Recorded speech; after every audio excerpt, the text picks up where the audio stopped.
30 pesos lang ang napunta sa construction, yung sa execution ng proyekto. 8% sa tax. So, meron na Insurance is 7%, VAT is 7% and 1% is bond. So, 60% halos kinurakot po lahat yon. Ganun po katindi yung problema. Wow. At conforme pa yan sa project. Sa rock netting, ang laki ng markup eh.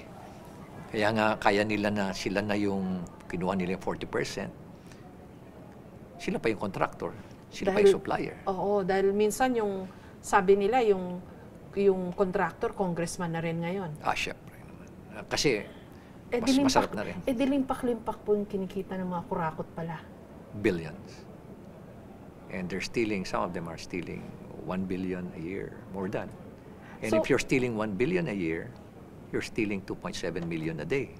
wow. And alam mo ba yung dimension ng 1 billion? Kung at 1,000 pesos, that's 5 feet by 5 feet by 4 feet. Na pera. Yes. So parang ganito po, itong kinakaupuan natin ngayon. Atras. Ganyan karami po yung perang ninanakaw. More than pa. Merong iba sa kanila more In than a pa. year po yun, no? Every year.